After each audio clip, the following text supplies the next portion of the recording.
Hare Krishna, Hare Krishna, Krishna Krishna, Hare Hare, Hare Rama, Rama Rama, Hare Hare. Welcome, everyone, to our first mirrored live stream. I chose the mirror option in the video settings, so when I move my right hand, it goes where I think it will go, towards Krishna. Tiny little change, but for me, that's going to make a big difference. Maybe it'll mess me up when I see my eyes moving. I don't know. Anyway, I don't like to look at myself anyway. I'm getting out of the studio now. Going to my notes here. Welcome back. We are doing the first verse cluster of chapter 11 in the Bhagavad Gita, which is clearly marked as the first 5 verses, as it is Arjuna speaking. And then starting on verse 5 next week or next live stream, we will hear Sri Bhagavan Uvacha, what the Supreme Lord or the Blessed Lord will say. This will be a short stream, much like the last few streams. There's not much purport going on here from Prabhupada or myself, although, to be fair, actually, the Prabhupada purports are really excellent in at least half of these verses. So I will, and I can't really add more to it myself. So I'm mostly just going to be reading the verses, reading maybe half of the purports, and that's it. Should be a quick stream. Maybe not as quick as last time, but we'll see. You can join me or not as I glorify and invoke the Supreme as I have learned how to do it, which is largely practical. I don't mind reading all of the mantras and this and that. It just takes time. So I do just the ones I know by heart.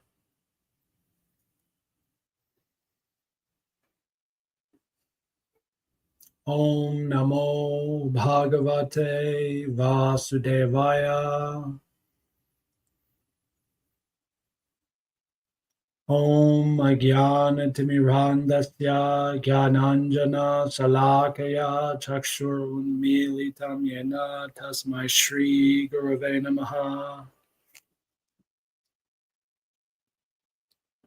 First, we'll read the literal translation by H.D. Goswami, verses 1 through 4. Arjuna said, "To favor me, you spoke the supreme mystery called higher self." I'll just read the footnote here. Higher self in italics. This means the mystery that a supreme eternal person, Krishna, is the source of everything. Okay, moving on. Those words dispelled my illusion. O lotus petal-eyed, I heard from you at length of the becoming and vanishing of beings and about your unperishing majesty. Supreme Lord, O highest person, I now wish to see your lordly form as you thus described yourself. Master, if you think it possible for me to see, then show me your unperishing self, O Yoga Lord. Yoga is in italics there, and Yoga Lord is almost definitely referring to Yogeshvar in Sanskrit, the Lord of Yoga, which has a bunch of different beautiful meanings, literally and otherwise.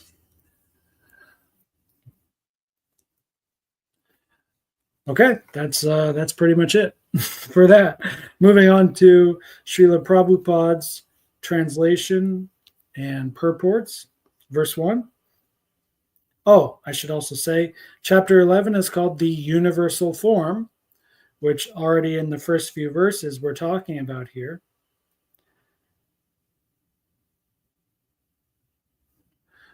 And are we almost at the third hexad in the Gita? I believe Chapter 12 will be the first one in the third hexad. 12, 13, 14, 15, 16, 17, 18. That would be 7 chapters. So no, chapter 13 will be our first chapter in the third hexad, or the third division of 6 chapters of the Gita. So we're towards the end of the middle hexad, which is about the core, central, and confidential aspects of this song of the Lord.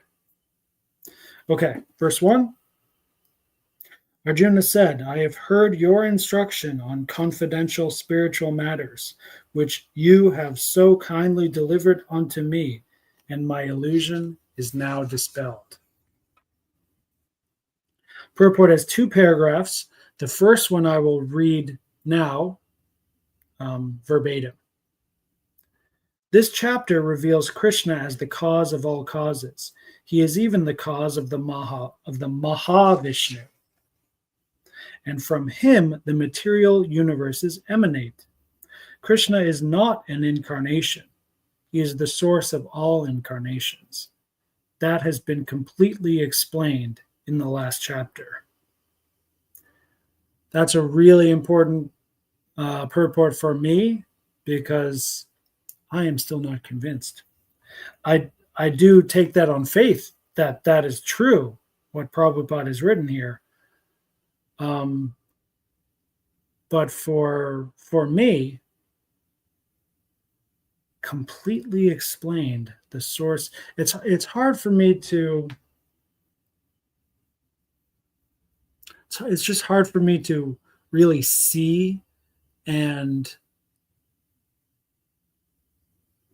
to follow the thread of what Krishna has been saying here, and how Prabhupada is categorizing it and saying, okay, this has now been said, and then this has been said, and then now we're moving on to the next one. Because, and it could be in part a translation thing, but because in English, Krishna said, I am the cause of all causes, and all beings and non-beings move from me. He said things like that going back to maybe the 2nd chapter even, or the 3rd chapter. Now for the 2nd chapter, that's the summary of the entire Gita. So we should expect to see some verses in the 2nd chapter that correspond directly to the 10th chapter, the one we just read. But for me, as I'm reading like most of the 10th chapter, it just doesn't read like philosophy to me. It doesn't read that, to me, it doesn't feel like Krishna's really destroying the ignorance that someone may think that, I don't know, maybe Krishna's the Supreme Lord, yes, but Mahavishnu still might be former, or something like that. Has that been completely explained without a doubt? Well, one reason I'm not so convinced of that is because I'm not trying to defeat Krishna and Prabhupada through these readings. And ironically, because it's in my nature and I am good at that, that's perhaps the next time I will go through the entire Gita and do like some live streaming or whatever. Just the next time I'm reading through it, I may do it with that intent to see, Purva Paksha. Is it possible to insert a counter argument in there? Or perhaps it's not possible, and there's something really special about that 10th chapter that can be really effective in siding, especially if you're talking to, I don't know, not just Mayavadis, but, perhaps other Vaishnavas who think that,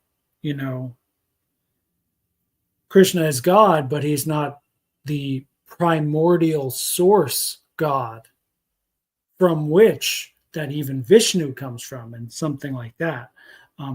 So that is the majesty, perhaps, or the primary philosophical significance of the 10th chapter, according to Srila Prabhupada. So that's, once again, it's especially significant for me because I'm not seeing that. I'm not really getting that yet, which is awesome. I mean, I like to have a challenge, and I like to keep studying more and more. So that's good. The second paragraph, I'm just going to summarize. It's also very important, but it's longer too. But it's also much more simple. Prabhupada is reaffirming what Arjuna said. Arjuna said, literally, my illusion is now dispelled. And so Prabhupada, kind of piggybacks on that horrible English saying. Pardon my American. I need better idioms, but that's my conditioning. Doesn't help that I'm a kindergarten teacher either. So, yeah, Prabhupada says, okay, yes, Arjuna is now very enlightened about all these things, and that's great. But then what's next? So, and Prabhupada mentioned this in the last chapter as well, maybe even going back to the 9th chapter, that now Arjuna is thinking more about others, the rest of humanity, and trying to understand this great mystery of Krishna specifically to benefit others for their sake. And that's the main part of the second paragraph here. Perhaps I'll read the end of it, which is very sweet, where when one sees the universal form of Krishna, one becomes frightened, like Arjuna. But Krishna is so kind that after showing it, he converts himself again into his original form.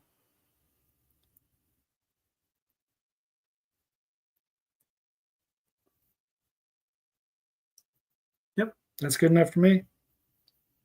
Let's go on to verse 2. O lotus-eyed one. Now, before I finish reading, I guess I'll quickly remark on a slight difference with the H.D. Goswami translation. His says, O lotus petal-eyed one, and this one says, O lotus-eyed one.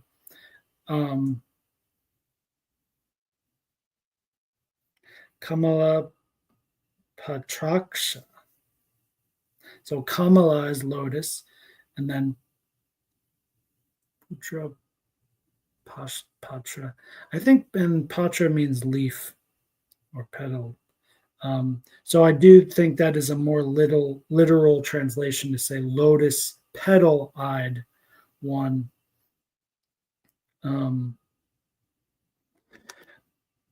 most famous verse, of course, that has the word petal in it is 9:26. So I'm almost there already.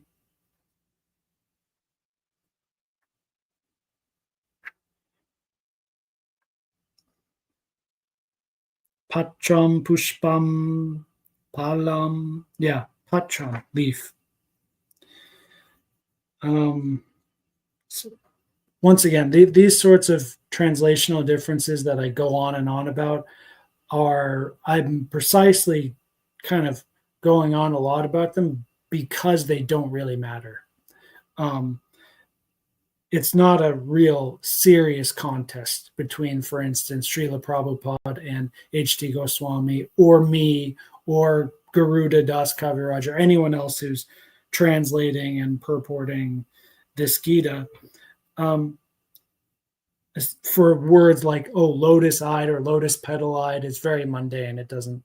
These sorts of things are not really that significant.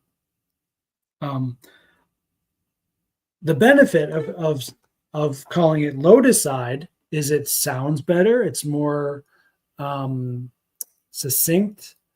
It flows better throughout the verse. It's less wordy. It's better composition, basically, better overall composition of the verse in English. But lotus petal-eyed, benefits of that is especially for Westerners and pretty much anyone who's never actually seen a real lotus flower in their life, which is at this point, I'd say the majority of humanity, unfortunately. We don't know what that means, lotus-eyed. We know like what a lotus looks like and that it kind of can blossom open in a way. So maybe lotus-eyed means, oh, the way the lotus opens up and it's so pretty that maybe that's what Krishna's eyes are like. So when instead we read lotus petal-eyed, we know, oh, okay, Arjuna is really talking specifically about the petal of the lotus, and it's probably more about the shape of that, which we can see in Krishna's eyes, which does seem to be true. I'm going to look at Krishna's eyes through my camera. Oh, it's horrible resolution. But yes, it seems to be a fair description that has been fairly painted in the painting behind me there. Okay, let me finish reading the verse. Verse 2, O lotus-eyed one, I have heard from you in detail about the appearance and disappearance of every living entity, as realized through your inexhaustible glories. Quick note, I actually had trouble focusing as I was reading that because I was thinking that one subtle disrespect I see a lot of people doing, devotees and non-devotees, it's just like a psychological trait a lot of people have today, is that once they find some cool thing, they just adopt it and start doing it once again without respect, basically. So, for example, as I was reading this, O lotus-eyed one, there was a split little second in my brain that I was about to say, oh, lotus petal-eyed one, but that would not be fair. That would be disrespectful and just inaccurate. It's just, that's not, it doesn't matter if I like that translation more or not. It doesn't matter. What am I doing now? I'm reading Prabhupada's translation. So when I'm doing that, I'm doing that. And when I'm reading H.D. Goswami's translation, I'm doing that. So like keeping these things separate as they should be or can be or want to be, and taking your personal self out of the equation, it's not only like sincere and rigorous academically, but maybe I was going to say it's not only good academics, but it's also sincere. It's also natural. It's fair. It's rational. Once again, this is a really subtle thing, and this is not the best example, but I see a lot of people not doing this. Thinking most of all of the primary association I have most of the time, which is my coworkers in my kindergarten academy here. Actually, I associate more with my students, the children, than the coworkers. Thank God. The children are much better association, even when they're acting like total ding-dongs, because they're innocent and sincere enough, and they're a little bit closer to God than a lot closer to God than my coworkers, who have been systematically removing God and spiritual consciousness from their life for most of their adult life. So it's not even close, actually. But yeah, putting your own personal coloring onto everything around you. There's hubris in that. There's ego. It just doesn't work anyway. Once you pick a thing you're going to do, like let's say you just want to be a kindergarten teacher. Okay, you have to focus on the ideal for that, not just how you feel it is and this and that. No, you have to like look at it objectively. And that's a skill, a conceptual skill that needs to be practiced. And if you don't practice that, what a lot of people do is, well, they have their career going for 10 years, 20 years, 5 years, whatever, and then they're good at it, and so they think they're good at it. But that's not necessarily what's happening. Like, you can always get better at something by doing it, but if you're biased and selfish and egoic the entire time, and then some variable changes, you won't be able to adapt to it, because like, you're not actually doing the thing objectively, you're doing everything subjectively. So what do we see? We see a lot of people putting in tremendous effort to maintain their particular subjective details to be in a certain way, whereas someone like myself, I'll move to a different country like it's nothing. I'll move from Korea to China to Thailand, whatever, and it's like not actually a big difference. I mean, there are big differences, but I'm not doing it because it's for totally different reasons. And it is totally manageable, which for a lot of others, it's just not. And that's because I'm doing things objectively. So let's be rational. Once again, that's like a basic theme for like all of my work. Just like be rational. It's part of what being human means. Just be rational. The first sentence of the purport here is exactly what we were just talking about. Arjuna addresses Lord Krishna as, quote, lotus-eyed, unquote, and then in parentheses, Prabhupada writes, Krishna's eyes appear just like the petals of a lotus flower, unparentheses. So once again, the Prabhupada Gita is in 100% exhaustive. There is no need to do any other Gita. All that whole digression I did on the lotus versus the lotus petal, blah, blah, blah, blah, blah. It's all right there. It's right there in the verse itself and the first sentence of the purport. It's all there. You don't need to think too deeply about this. You don't need to go to another version of the Gita. It's all right here. Now, if like me, you can get into it more by getting into it more in this way, then fine, that's fine. I mean, what loss is there? There is no loss.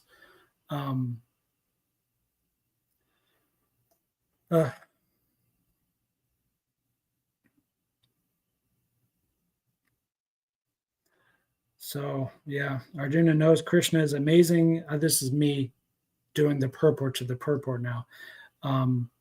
Arjuna says like, wow, Krishna can sustain the whole universe by himself.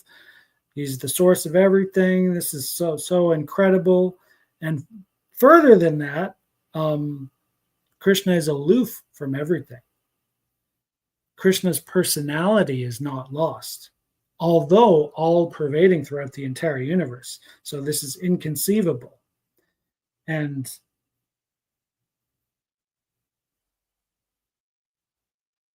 says here, Arjuna admits that he has thoroughly understood. That's how the purport ends, and that's really something. I don't want to comment on that. It's a bit beyond me. Anyway, let's go to verse 3. Time check, 23 minutes. Verse 3. O greatest of all personalities, O supreme form, though I see here before me your actual position, I yet wish to see how you have entered into this cosmic manifestation. I want to see that form of yours. There's one long paragraph as the purport here. Begins by Prabhupada talking about convincing others in the future who may think that Krishna is just an ordinary person. Arjuna says, I want to see your universal form. And then Prabhupada talks about how Arjuna is asking the Lord's permission, and that is significant.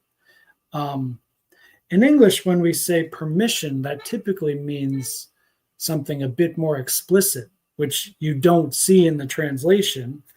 You don't see in the colloquial or the literal translation what we would typically, especially as a, once again, kindergarten teacher, call permission. Can I use the bathroom, please? That's part of my job. I'm teaching these kids to explicitly ask for permission in a particular way. Explicitly. Arjuna does not do that here. Once again, literally or colloquially, but in psychologically, spiritually, absolutely, Arjuna is being very respectful, humble, and indeed asking permission. It's just not done, once again, in the way you might see a 5-year-old child asking permission from their kindergarten teacher to get some water, please. It's not that kind of permission. In this context, it means Arjuna is not demanding anything. And Arjuna is not saying, okay, I am owed this. Oh, I am this great devotee, and surely you'll give it to me. No, Arjuna is not doing that. And Arjuna is, once again, he's not demanding. He's not saying, okay, we're friends, like, well, you're the spiritual master and you have to give the disciple what they need. So let's go, like, let's do it. That's disrespectful. So Arjuna is not doing that. He's being respectful. He's saying, basically, please, and once again, Arjuna is a warrior too. So he's saying, he's being as humble as he can be while at the same time being a adult masculine man. And so one really great way to do that, which Arjuna is demonstrating for all men, is to glorify, to honor the superior. Here you are so greater than others. I want to see more of your greatness. Just give me more. In a sense, it is demanding, but it's not psychologically demanding, though, because, like, if someone is being generous for their own benefit, not because it's like charity or whatever, but if they really have so much to give and they have so much joy in giving to others, and you're a good recipient, and you say, oh, this is exactly what I needed. Might I have some more? The generous person is honored by that and pleased. And it's like, yes, have even more. Not demanding more, but just like, let's have more, please. That's how Arjuna is acting here. And it's going to work. Krishna's going to see that and he's going to say, wow, yes, very well. We shall do it. We shall.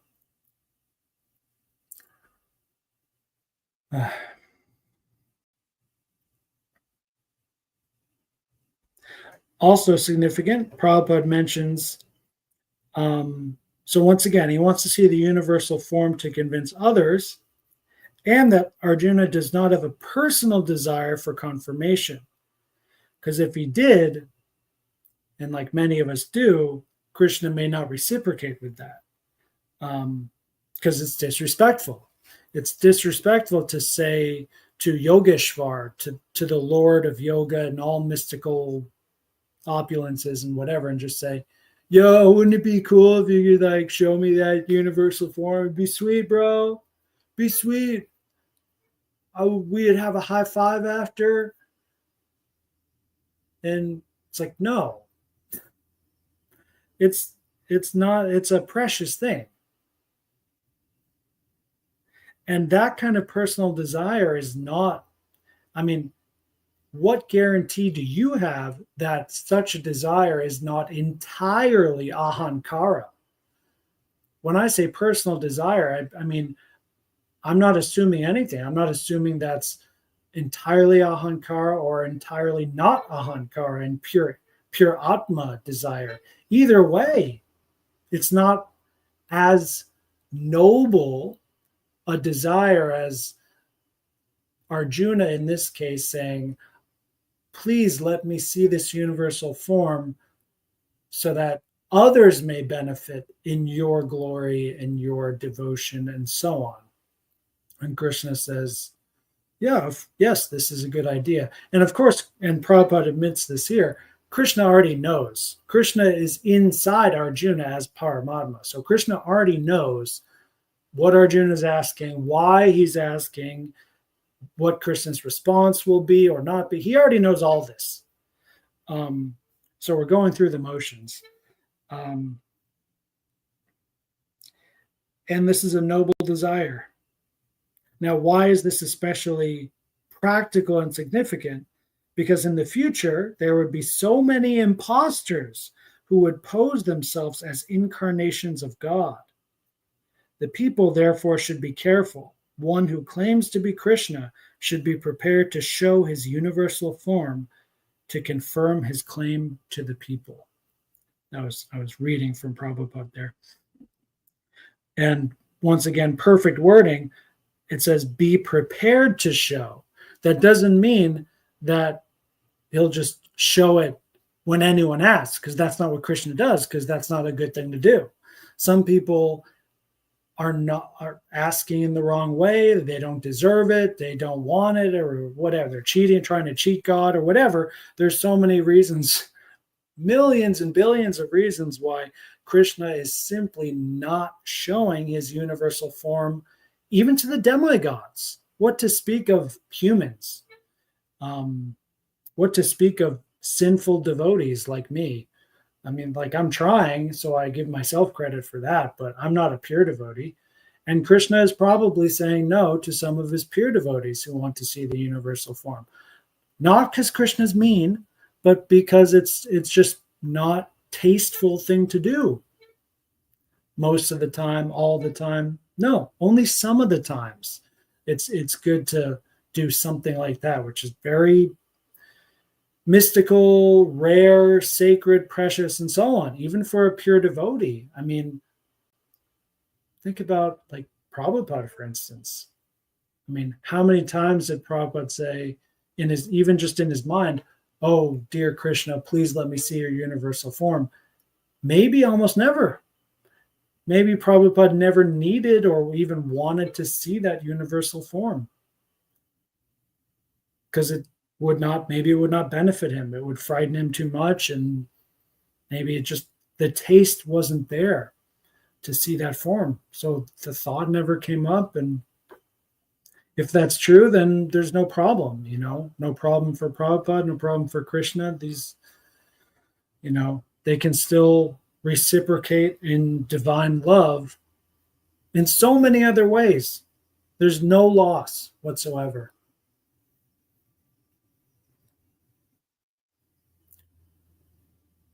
All right, on to the last verse of this first cluster, verse 4. Here it is.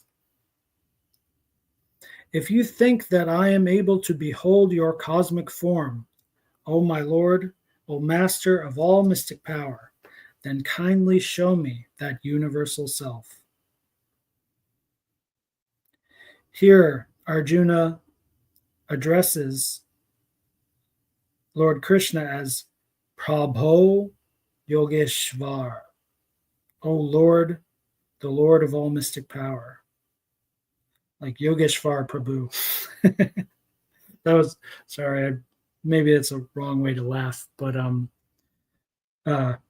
literal meaning, it is funny though. The literal meaning is the same, but the context could be wildly different. Like your friend Yogeshvar. Oh, hey Yogeshvar Prabhu, how's it going?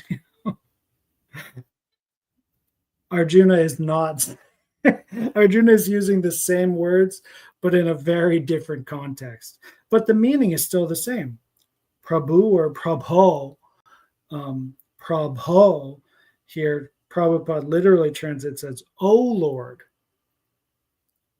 in like this vocative form, I think it's called. Yogeshvar, Shvar, Ishvara, controller or Lord, and yoga, mystical power.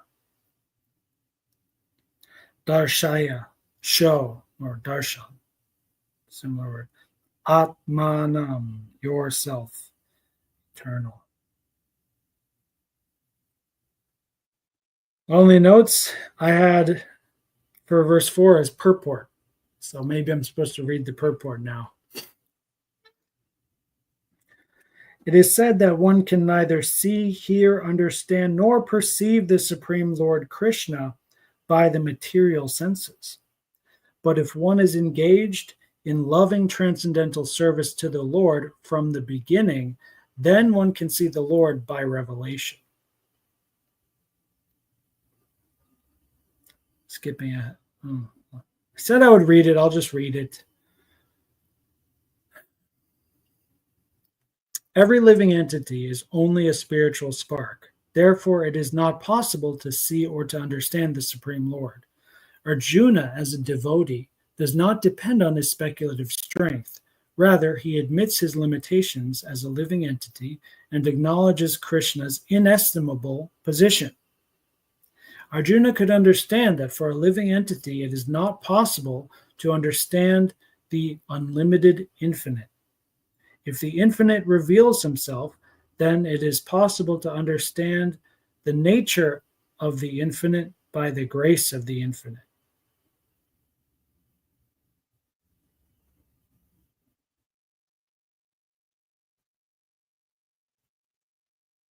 The word Yogeshvar is also very significant here because the Lord has inconceivable power.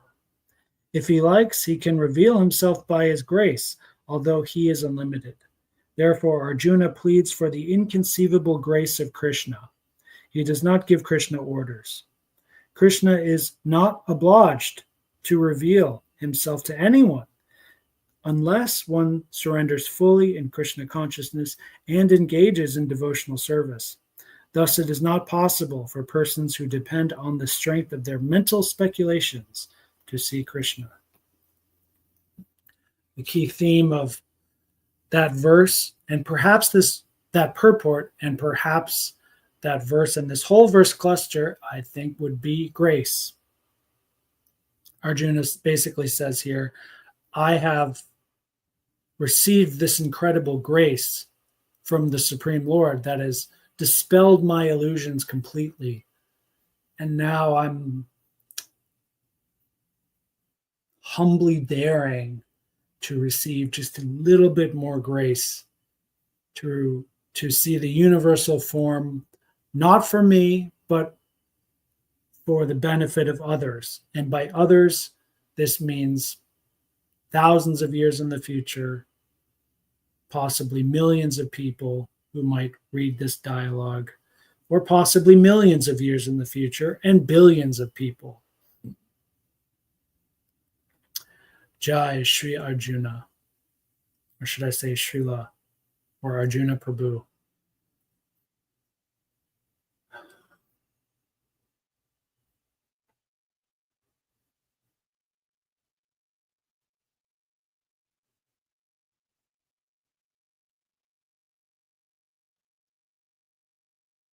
I don't know.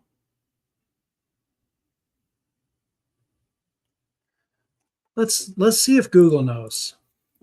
What is the difference between Shri and Srila? I always wondered this. Shri can mean beauty, prosperity, or radiance, used as a title for ordinary people or deities. Srila combines Shri with La, which comes from Leela, pastimes, which means a highly elevated person, a spiritual master, whose heart is beautified by a deep understanding connection to the Leela of the divine couple, Radha Krishna.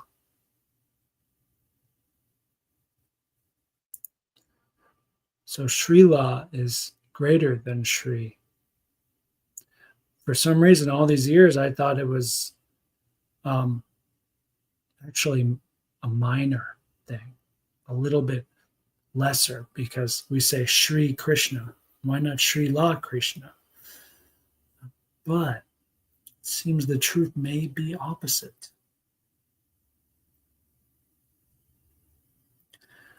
Especially within this kind of what you might call inverted hierarchy. The spiritual world is a little bit inverted to the material hierarchies, where the lowest, most humblest devotee materially may be the most advanced spiritual devotee. And if we can devote ourselves to the devotee of the devotee and so on, yes, that is good.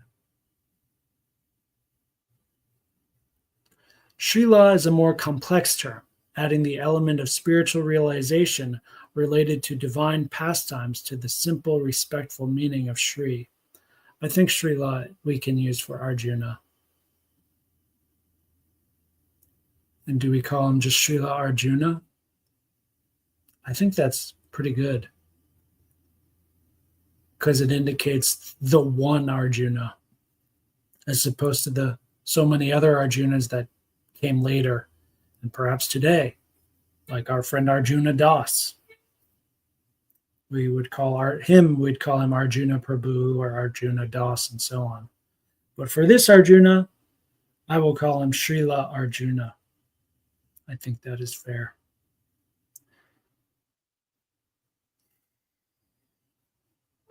Jai Shri Krishna. Jai Srimad Bhagavad Gita. Oh, here's the one problem with our mirrored camera. Now all the letters are mirrored. So we have one benefit and one little complication there. I knew it would happen. Dvanva. Jai Srila Prabhupada. Jai Shri Vaishnavas and Vaishnavis everywhere. Hari Bol. See you next time. Vidyananda signing off.